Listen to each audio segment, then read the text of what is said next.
कपड़े सफाई व चमक का डबल धमाका।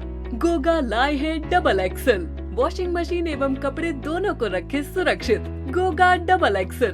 गोगा देता है महंगे कपड़ों को सुरक्षा और आपके हाथों को भी बनाता है कोमल। कपड़ों में लाए चमक। Goga washing powder. श्री कृष्ण जन्म स्थान से संबंधित 18 मामलों पर आज सुनवाई हुई। पिछली डेट पर कोर्ट बदलने के कारण सुनवाई नहीं हो सकी। पिछली डेट पर जज साहब राम मनोहर मिश्रा के स्थान पर नए जज अवनीश कुमार सक्सेना की कोर्ट में 2 बजे बाद सुनवाई शुरू हुई। कोर्ट ने पिछले प्रार्थना पत्र पर सुनवाई करते हुए कहा कि जो भी कमियां हैं उनको पूरी तरह एफिडेविट सहित सुधार करें, जिससे सुनवाई प्रक्रिया को आगे दिक्कत नहीं हो। अगली सुनवाई के लिए न्यायालय द्वारा 12 दिसंबर की डेट लगा दी गई है। इस अवसर पर सुप्रीम कोर्ट के प्रसिद्ध एडवोकेट AP सिंह, दिनेश फलाहारी महाराज, नीतू चौहान, एडवोकेट गौरव पांडे, एडवोकेट मनीष कुमार आदि लोग उपस्थित रहे। आपको बता दें कि दिनेश फलाहारी नंगे पैर ही हाई कोर्ट पहुंचे थे। दिनेश फलाहारी का संकल्प है कि जब तक मस्जिद नहीं हटेगी तब तक वह भोजन नहीं करेंगे और नंगे पैर ही रहेंगे। महाराज जी, आज जन्मभूमि का मुकदमा लगा था, क्या हुआ उसकी जानकारी दीजिए। आज माननीय न्यायालय में जो पिछली एप्लीकेशन पेंडिंग पड़ी थी उन पर विचार विमर्श हुआ। हिंदू पक्ष और मुस्लिम पक्ष की तरफ से जितनी भी अमेंडमेंट वगैरह जमा हैं और एप्लीकेशन लगी हुई हैं उन पर जो कमियां हैं उस कमियों के बारे में माननीय न्यायालय ने स्पष्ट संकेत दिया है कि आप अपनी कमियों को पूरी करें और सुनवाई निरंतर चलेगी। माननीय न्यायालय ने अगली सुनवाई के लिए 12 दिसंबर की डेट लगा दी है। हिंदू पक्ष और मुस्लिम पक्ष के वक्ताओं के मध्य में जो बहस हुई उस सभी बहस को सुनते हुए माननीय न्यायालय अब इन श्री कृष्ण जन्मभूमि से संबंधित 18 मुकदमों की सुनवाई 12 दिसंबर को करेगी। अपना पूरा परिचय दे दिए महाराज जी। दिनेश फलाहारी महाराज। हमने की अगली सुनवाई कब होगी? आज कोर्ट नंबर 81 में सुनवाई हुई। अगली सुनवाई के लिए 12 दिसंबर की डेट दी है सभी अर्जियों में। उसमें सुन्नी वक्फ बोर्ड की तरफ से जो अमेंडमेंट एप्लीकेशन उन्होंने लगाई है इस सब में उनमें अमेंडमेंट करना चाहते हैं कुछ चीज़ों को, तो उनसे कहा गया कि आपको WSP अमेंडमेंट करना पड़ेगा।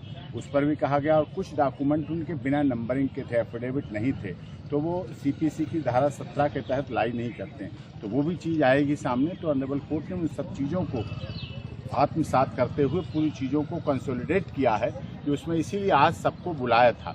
इसीलिए फिजिकल अपीयरेंस थी पार्टीज़ की भी और लॉयर्स की भी कि फिजिकल अपीयरेंस होके, क्योंकि नए जज साहब आए थे पिछली डेट से इस डेट पे, तो उन्होंने कहा कि सबको हम समझ लें और ये भी कहा है सभी लॉयर्स से कि आप लोग भी फाइल इंस्पेक्ट कर लें।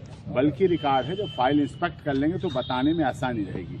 सभी पार्टियों को अब ओरिजिनल सूट नंबर 1, 2, 3, 4, 5, 7, 10 डिसमिस हुआ था, डिसमिस डिफ़ॉल्ट हुआ था, फिर से रिस्टोर हुआ है, तो उस पर भी 17 और 18 उसमें सब कुछ कहा है। दिनेश फलाहारी जी जो कि मुख्य याचिकाकर्ता हैं कृष्ण जन्मभूमि में, वो लगातार अपने त्याग और तपस्या के बल पर देख रहे नंगे पैर और फलाहार लेके चल रहे हैं कि इसीलिए कृष्ण जन्मभूमि का जो स्टिग्मा है वो ख़त्म हो, साफ हो और भारत में जिसमें अयोध्या मत और काशी का हुआ निपटारा वैसे ही कृष्ण जन्मभूमि का भी निपटारा होना चाहिए। समय पर निपटारा हो जाए जिससे सनातन धर्म की रूपरेखा बनी रहे। सरकारें काम कर रही हैं अपनी तरफ से, लेकिन माननीय अदालत भी बहुत स्पीडी ट्रायल कर रही है।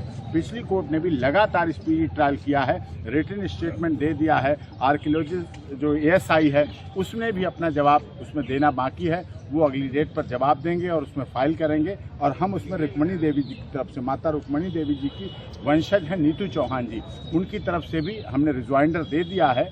उसमें काउंटर उन्होंने दिया था, फिर रिजॉइंडर एफिडेविट हमने फाइल कर दिया है और वो अलाउ हो गया है। नीतू चौहान जो कि माता रुक्मणी देवी की वंशज हैं, इसी ओरिजिनल सूट नंबर 7/23।